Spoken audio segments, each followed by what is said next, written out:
سورۃ الشورى کی آیت نمبر 51۔ الحمدللہ وکفی وسلام علی عبادہ الذین اصطفی، خصوصاً علی سید الرسل وخاتم الانبیاء وعلی آلہ واصحابہ الاتقیاء۔ اما بعد فاعوذ باللہ من الشیطان الرجیم، بسم اللہ الرحمن الرحیم۔ وما كان لبشر أن يكلمه الله إلا وحيا أو من وراء حجاب أو يرسل رسولا فيوحي بإذنه ما يشاء إنه علي حكيم۔ وما كان لبشر،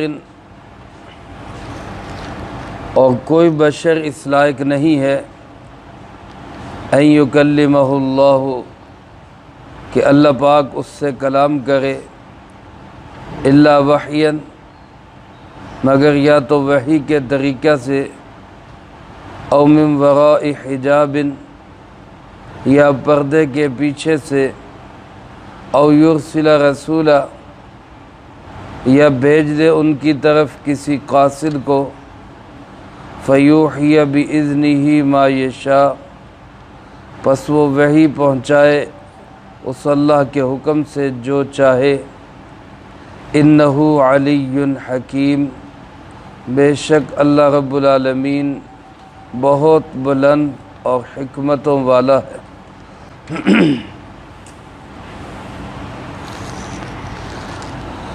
یہ آیت مبارکہ یہودیوں کے ایک معاندانہ اور ضد پر مبنی سوال کا جواب ہے۔ میرے محترم دوستو، یہودی جو ہمارے پیارے آقا جناب محمد کریم صلی اللہ علیہ وآلہ وسلم کے شروع سے لے کر آج تک دشمن ہے، آپ صلی اللہ علیہ وسلم کے زمانہ میں بھی ہر طرح سے انہوں نے آپ صلی اللہ علیہ وآلہ وسلم کو ستانے اور تنگ کرنے کی کوشش کی، اور آج تک بھی آپ کی امت کو اور آپ صلی اللہ علیہ وسلم کے نام لیواؤں کو ستانے سے وہ باز نہیں آ رہے۔ اس زمانے میں بھی عجیب و غریب قسم کے شکوک و شبہات پیدا کرنے کے لیے سوالات اٹھایا کرتے۔ آج کے اس زمانے میں بھی میڈیا کے ذریعے، چینلز کے ذریعے، ٹک ٹاک اور مختلف ٹاک شوز کے ذریعے ایسے شبہات، اشکالات، سوالات اٹھاتے ہیں کہ جس سے امت مسلمہ وہ شکوک و شبہات میں مبتلا ہو جائے۔ یہاں بھی انہوں نے رسول اللہ صلی اللہ علیہ وسلم سے ایک سوال کیا، بلکہ ایک اعتراض کیا۔ اللہ رب العالمین نے اس کا جواب اس آیت مبارکہ میں ارشاد فرمایا۔ سوال آپ صلی اللہ علیہ وسلم کی رسالت، آپ کے نبی اور رسول ہونے پہ تھا۔ جب آپ علیہ السلام ان کو یہ بتاتے کہ بھائی میں اللہ کا رسول ہوں اور آخری رسول ہوں، تو وہ لوگ جواب میں یوں کہتے، شبہ ڈالنے کے لیے، لوگوں کو مغالطے میں ڈالنے کے لیے کہنے لگے کہ جناب آپ کو ہم اللہ کے رسول کیسے مان لیں، جبکہ نہ آپ نے کبھی اللہ سے ہم کلامی کی ہے، نہ کبھی اللہ سے آپ کی براہ راست گفتگو ہوئی ہے، نہ آپ نے کبھی اللہ کو دیکھا ہے، تو کیسے آپ کو اللہ کا رسول مان لیں؟ جبکہ ہمارے نبی حضرت موسیٰ علیہ السلام نے اللہ کو دیکھا بھی ہے اور اللہ سے براہ راست گفتگو بھی کی ہے۔ موسیٰ علیہ السلام اللہ کو دیکھا کرتے تھے، براہ راست گفتگو کیا کرتے تھے، تو آپ کیسے اللہ کے نبی اور رسول ہیں کہ نہ آپ نے کبھی دیکھا نہ آپ نے کبھی براہ راست گفتگو کی؟ ہم کیسے آپ کو مانیں کہ آپ اللہ کے رسول ہیں؟ اللہ پاک نے اس کا جواب دیتے ہوئے ارشاد فرمایا کہ یہ بات بالکل غلط ہے کہ کسی بھی انسان نے اس دنیا میں رہتے ہوئے اللہ پاک کو دیکھا ہو، یہ ہو ہی نہیں سکتا۔ کسی انسان کی آنکھ میں یہ طاقت ہے ہی نہیں کہ وہ اللہ پاک کو دیکھ سکے۔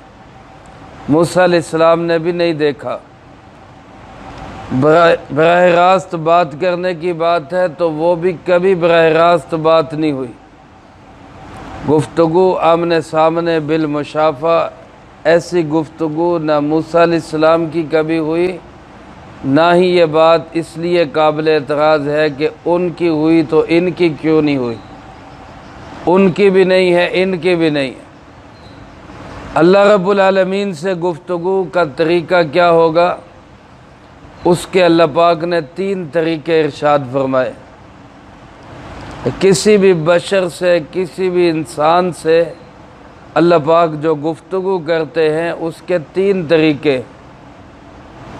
ما کان لبشر، کسی انسان کے اندر یہ طاقت نہیں ہے، یہ ہمت نہیں ہے، ان یکلمہ اللہ، کہ اللہ پاک اس سے کلام کریں۔ انسان برداشت نہیں کر سکتا۔ ایک انسان وہ تو ایک فرشتے کو برداشت نہیں کر سکتا۔ رسول اللہ صلی اللہ علیہ وسلم نے ارشاد فرمایا، جس کا مفہوم یوں ہے کہ میں نے جبرائیل امین علیہ السلام کو ان کی اصلی شکل میں صرف 2 دفعہ دیکھا ہے، صرف 2 دفعہ۔ ایک پہلی دفعہ جب وہ وحی لے کر آئے غار حرا کے اندر، پہلی وحی جب آئی تب میں نے دیکھا، اور تب بھی آپ صلی اللہ علیہ وسلم کی کیفیت ایسی ہو گئی کہ آپ مدہوش ہو گئے، برداشت نہ کر سکے، تحمل نہ کر سکے۔ جب آپ صلی اللہ علیہ وسلم کی یہ کیفیت ہے تو کوئی عام آدمی وہ کیسے اس نہج تک پہنچ سکتا ہے کہ وہ فرشتے کو دیکھ سکے؟ جب کوئی فرشتے کو بھی نہیں دیکھ سکتا تو اللہ رب العالمین تو بہت اعلیٰ ذات ہے، بہت بلند و بالا ذات ہے، اس کو کوئی کیسے دیکھ سکتا ہے؟ اس لیے فرمایا یہ تو سوال ہی غلط ہے کہ حضرت موسیٰ علیہ السلام نے دیکھا تو حضرت محمد صلی اللہ علیہ وسلم نے کیوں نہیں دیکھا؟ نہ موسیٰ علیہ السلام نے دیکھا، نہ حضرت محمد صلی اللہ علیہ وسلم نے دیکھا، کوئی دیکھ ہی نہیں سکتا۔ لا تدرکہ الابصار وہو یدرک الابصار، آنکھیں اس کو پا نہیں سکتی، وہ آنکھوں کو پا لیتا ہے۔ ہماری آنکھ میں اتنی قوت اور طاقت نہیں ہے کہ یہ اللہ رب العالمین کو دیکھ سکے۔ ہاں جب انسان اس عالم دنیا سے باہر جاتا ہے، عالم آخرت میں جاتا ہے، تو اس آنکھ میں اللہ اتنی پاور اور طاقت اور قوت رکھ دیں گے کہ انسان اللہ رب العالمین کو براہ راست دیکھ سکے گا۔ جنت میں اللہ پاک اپنا دیدار نصیب فرمائیں گے، اللہ ہم سب کو نصیب فرمائے۔ حدیث پاک میں آتا ہے، حضرت حکیم الاسلام قاری محمد طیب صاحب رحمۃ اللہ علیہ، انہوں نے خطبات حکیم الاسلام میں اس کو نقل کیا ہے کہ جیسے دنیا کے اندر جمعۃ المبارک کا ایک دن ہوتا ہے جس میں سارے لوگ جمع ہوتے ہیں، جنت کے اندر بھی ایسے ہی 7 دنوں کے بعد ایک دن آئے گا۔ اگرچہ وہاں دن رات نہیں ہے، لیکن اللہ پاک کو جیسے منظور ہوگا، 6-7 دنوں کے بعد ایک دن آئے گا جس میں تمام اہل جنت ایک میدان میں اکٹھے ہوں گے، اور اس میدان کا نام ہوگا میدان مزید۔ اس میدان مزید کے اندر درمیان میں سٹیج ہوگا، اور اس کے چاروں طرف کرسیاں لگی ہوئی ہوں گی۔ پہلی صف میں انبیاء علیہ السلام کی کرسیاں ہوں گی، پھر صحابہ کی کرسیاں ہوں گی، پھر اولیاء اللہ کی کرسیاں ہوں گی۔ اسی جگہ پہ تمام اہل جنت اکٹھے ہوں گے، اور درمیان میں سٹیج پہ اللہ رب العالمین جیسے اللہ کی شان کے لائق ہے اللہ پاک خود جلوہ افروز ہوں گے، اور جنتی تمام اہل جنت اللہ رب العالمین کا دیدار کریں گے۔ آپ صلی اللہ علیہ وسلم نے فرمایا جیسے اب تم سورج کو دیکھتے ہو، مفہوم عرض کر رہا ہوں، جیسے اب تم سورج کو دیکھتے ہو یا چاند کو دیکھتے ہو، اور سورج چاند کو دیکھنے کے لیے کوئی بھیڑ نہیں لگ جاتی، رش نہیں لگ جاتا، ازدحام نہیں ہو جاتا، ہر بندہ اپنی اپنی جگہ پہ سکون کے ساتھ دیکھ لیتا ہے، اسی طرح فرمایا اللہ رب العالمین کے دیدار میں کوئی رش نہیں ہوگا، بھگدڑ نہیں مچے گی، بھیڑ نہیں لگے گی، ہر جنتی اپنی اپنی جگہ پہ بیٹھا اللہ رب العالمین کا دیدار کرے گا۔ اللہ ہم سب کو نصیب فرمائے۔ لیکن یہاں میرے محترم دوستو اس دنیا کی آنکھ میں یہ پاور نہیں، یہ تو فرشتے کو نہیں دیکھ سکتی، اللہ رب العالمین کو اس نے کیا دیکھنا۔ اس لیے فرمایا یہ بات بھی غلط ہے کہ موسیٰ علیہ السلام نے دیکھا، حضرت محمد صلی اللہ علیہ وسلم نے نہیں دیکھا، نہ حضرت موسیٰ علیہ السلام نے اللہ کو دیکھا، نہ ہی حضرت محمد صلی اللہ علیہ وسلم نے اللہ کو دیکھا۔ ہاں معراج کے موقع پہ جب آپ صلی اللہ علیہ وسلم عالم بالا میں تشریف لے گئے، وہاں پہ بعض صحابہ اکرام رضی اللہ تعالیٰ عنہ مجمعین کا موقف ہے کہ آپ صلی اللہ علیہ وسلم نے اللہ رب العالمین کا دیدار کیا، اللہ کو دیکھا۔ لیکن یاد رکھے اللہ رب العالمین وہ بہت بڑی ذات ہے، وراء الورا ذات ہے، کوئی اگر آپ کو دیکھے بھی تو مکمل نہیں دیکھ سکتا، یعنی اللہ کو اپنی نظروں کے احاطے میں قید نہیں کر سکتا، کیونکہ اللہ کی ذات تو کسی بھی قید میں آنے سے وراء الورا ہے، اس کا کوئی احاطہ نہیں کر سکتا، وہ بہت بڑی ذات ہے۔ اس لیے اگر دیکھا کا مطلب یہ ہے کہ دیکھا تو پھر یہ کہ اللہ رب العالمین کے کسی حصے کو دیکھا۔ اور جو حضرت اماں جان سید عائشہ صدیقہ رضی اللہ تعالیٰ عنہ فرماتی ہیں کہ جو یہ کہے کہ حضرت محمد صلی اللہ علیہ وسلم نے اللہ کو دیکھا وہ جھوٹ بولتا ہے۔ بخاری شریف میں حضرت کی اماں جان کی یہ بات موجود ہے۔ تو ان کا مقصد کیا ہے کہ جو یہ کہے کہ کسی نے پورے اللہ کو اپنی نظروں کے احاطے میں لے لیا، تو یہ جو پورا احاطے میں لے لینا اس کا اگر کوئی قائل ہو تو یہ جھوٹ بولتا ہے، اس میں کوئی شک نہیں کہ یہ جھوٹ ہے۔ اللہ کو مکمل کوئی بھی اپنی نظروں کے احاطے میں نہیں لے سکتا۔ ہاں صحابہ اکرام کا ہی موقف ہے، عبداللہ ابن عباس کا موقف ہے اور دوسرے صحابہ کا موقف ہے کہ رسول اللہ صلی اللہ علیہ وسلم نے معراج کے موقع پہ اللہ رب العالمین کو دیکھا ہے۔ تو لہذا اس میں گنجائش موجود ہے کہ ہم کسی بھی بات کے قائل ہو سکتے ہیں۔ اماں جان سیدہ عائشہ صدیقہ رضی اللہ تعالیٰ عنہ کا بھی ایک موقف ہے اور صحابہ کا بھی ایک موقف ہے۔ تو اس لیے آخرت کی بات الگ ہے، یہاں دنیا میں رہتے ہوئے کوئی اللہ کو نہیں دیکھ سکتا، اور یہاں جو اللہ سے گفتگو ہوگی اس کے طریقے بھی تین ہوں گے۔ پہلا طریقہ الا وحیا، وحی کے ذریعے۔ وحی کا مطلب خفیہ طور پہ کوئی پیغام اللہ رب العالمین کی طرف سے دل میں ڈال دیا جائے۔ یہ بیداری کی حالت میں بھی ہو سکتا ہے، یہ نیند کی حالت میں بھی ہو سکتا ہے۔ کبھی اللہ رب العالمین اپنے بندے کے دل میں کوئی بات سوئے ہوئے ڈال دیں گے، خواب میں بندہ دیکھ لے گا۔ کبھی ایسا ہوگا کہ کوئی انسان جیتا جاگتا اس کے دل کے اندر اللہ رب العالمین کی طرف سے کوئی خیال ڈال دیا جاتا ہے۔ جیسے بندہ کہتا ہے نا میرے دل میں یہ خیال آ رہا ہے، تو یہ خیال کس کی طرف سے آتا ہے؟ نیکی کا خیال، اچھے کام کا خیال، یہ ہمیشہ اللہ رب العالمین کی طرف سے ایک پیغام ہوتا ہے۔ اور یہ پیغام جب اللہ کے نبی پہ آتا ہے تو یہ پیغام وحی الہی ہوتا ہے، اس پہ عمل کرنا ضروری ہوتا ہے۔ اللہ کے نبی کا خواب بھی سچا ہوا کرتا ہے، اور یہ پیغام اگر کسی اللہ کے ولی پہ آ جائے تو وہ الہام کہلاتا ہے، اس پہ یقین رکھنا یا اس پہ عمل کرنا وہ لازمی نہیں ہوتا، وہ خود اپنی ذات کی حد تک کرے تو کرے، دوسروں پہ لازم نہیں ہوتا، کیونکہ دوسروں پہ لازم صرف اللہ کے نبی صلی اللہ علیہ وسلم کی اطاعت ہے۔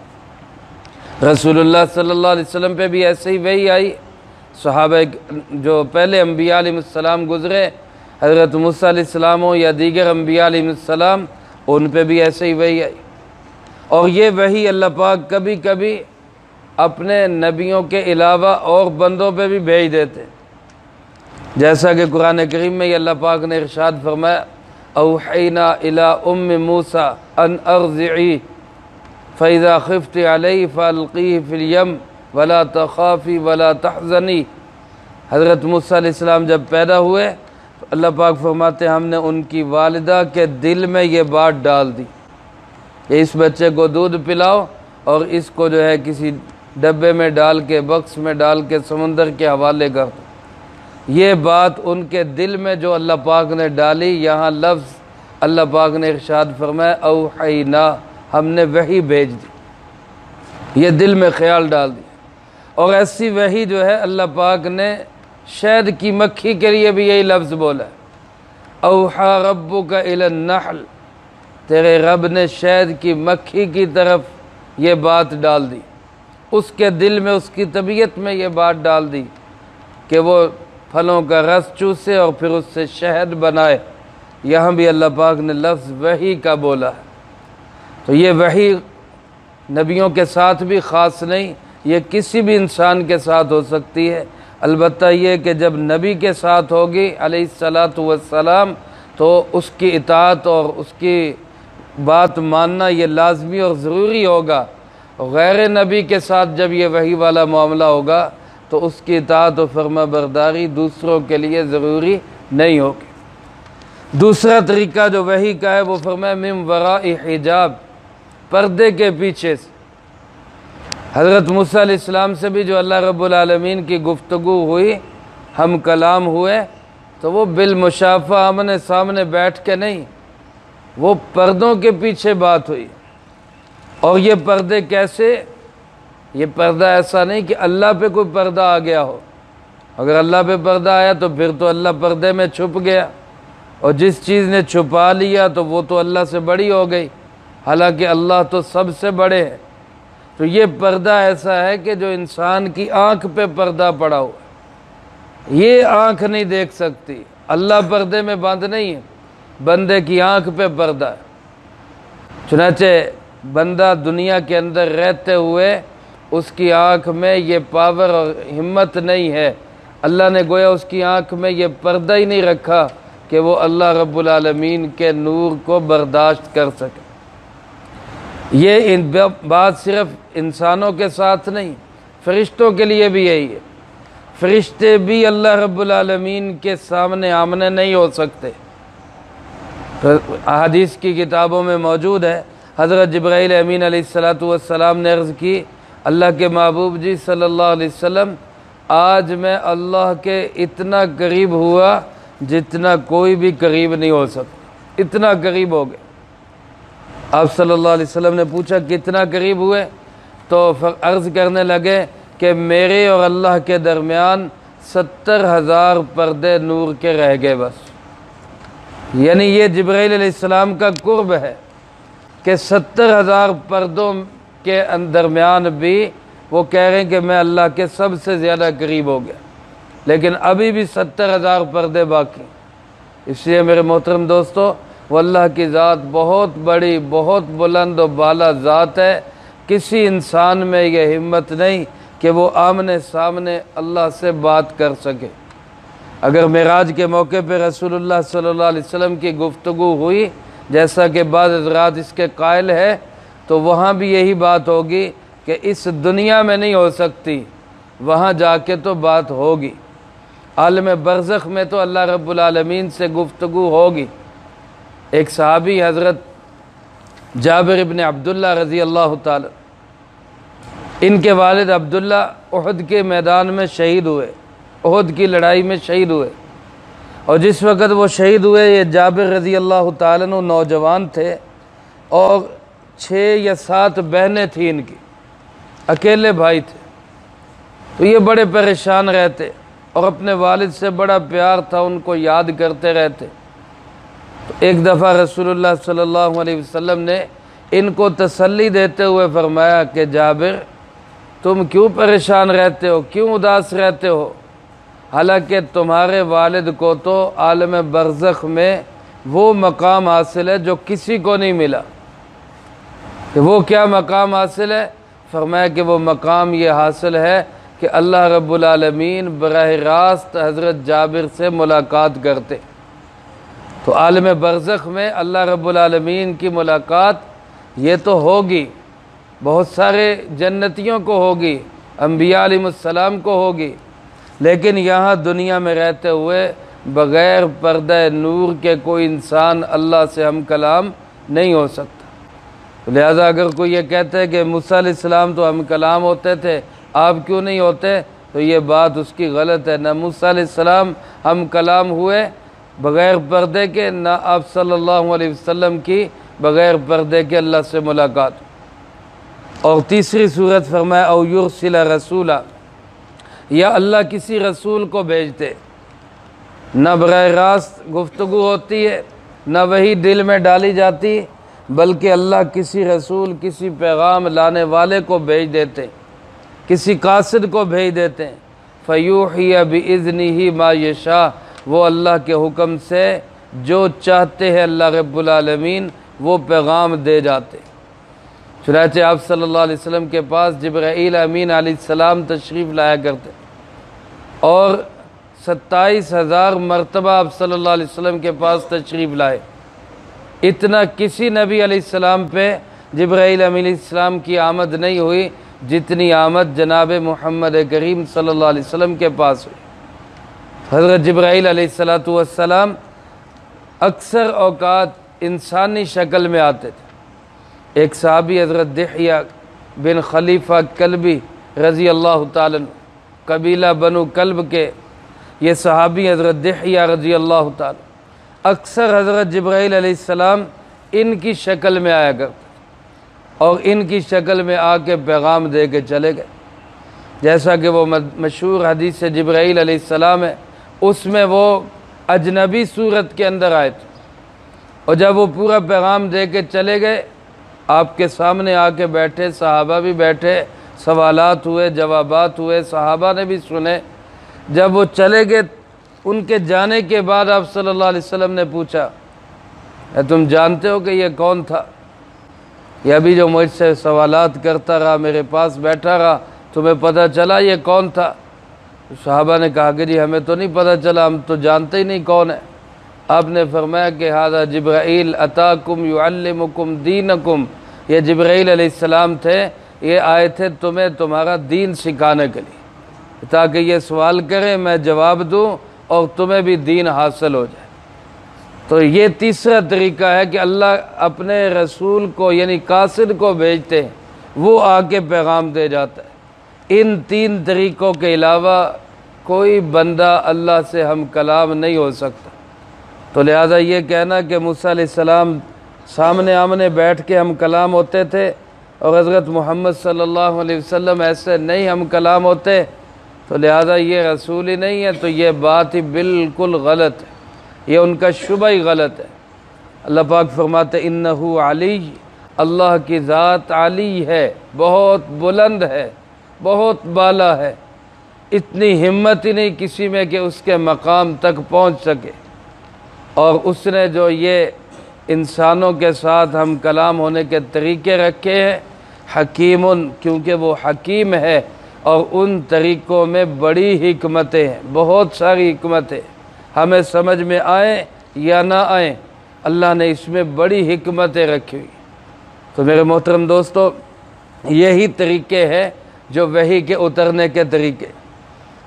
حدیث جبرائیل امام بخاری رحمۃ اللہ علیہ نے ایک حدیث نقل کی ہے بخاری شریف کے شروع میں کہ آپ صلی اللہ علیہ وسلم سے پوچھا جاتا کہ وحی کیسے اترتی، وحی کیسے اترتی؟ تو آپ نے ارشاد فرمایا کہ ایسے محسوس ہوتا ہے جیسے کسی زنجیر کو کسی پتھر پہ گھسیٹا جا رہا ہو، ایسی آواز آتی، ایسی گھنٹی کسی آواز آتی ہے۔ اور فرمایا جب یہ صورتحال ہوتی ہے تو آپ صلی اللہ علیہ وسلم کی کیفیت آپ پہ بڑا بوجھ پڑتا ہے، کیفیت بڑی سخت ہوتی تھی۔ یہ وہ وقت ہوتا تھا جب آپ کو بشریت سے نکال کر ایسے عالم میں لے جایا جاتا تھا کہ آپ اللہ کے پیغام کو برداشت کر سکیں، تو لہذا بڑا سخت کھٹن مرحلہ ہوتا تھا۔ روایات میں آتا ہے سخت سردی کے موسم میں جناب محمد کریم صلی اللہ علیہ وسلم کی مبارک پیشانی پہ پسینے کے قطرے آ جایا کرتے جب وحی اترتی، اتنا بوجھ پڑتا تھا۔ لیکن جب جبرائیل علیہ السلام انسانی شکل میں آتے تو پھر کوئی ایسا بوجھ محسوس نہیں ہوتا تھا، اور ہم نے سامنے بیٹھ کے ایک عام انسانوں کی طرح بات ہو جاتی۔ جب وہ چلے جاتے آپ کو پتہ چلتا کہ یہ جبرائیل علیہ السلام تھے اور یہ پیغام دے کر گئے۔ اللہ پاک فرماتے کہ یہ بہرحال یہودیوں کا شبہ مغالطہ بالکل غلط ہے۔ جناب محمد کریم صلی اللہ علیہ وآلہ وسلم اسی طرح اللہ کے رسول ہے جیسے موسیٰ علیہ السلام اللہ کے رسول ہے، بلکہ آپ زیادہ آن بان شان کے ساتھ اللہ کے رسول ہے کہ وہ کلیم اللہ ہیں اور آپ اللہ کے حبیب ہیں۔ وہ رسول اللہ صلی اللہ علیہ وسلم وہ صرف اللہ کے رسول ہے اور آپ صلی اللہ علیہ وسلم اللہ کے آخری رسول ہیں، خاتم النبیین ہیں۔ اللہ پاک مجھے آپ کو سب کو اپنے محبوب جناب محمد کریم صلی اللہ علیہ وسلم کی عظمت رسالت کو تسلیم کرنے کی توفیق نصیب فرمائے، جو کہا سنا اس کو زندگی میں لا کے دوسروں تک پہنچانے کی توفیق عطا فرمائے۔ اللہم انت السلام و منک السلام، تبارک ربنا و تعالیت یا ذا الجلال۔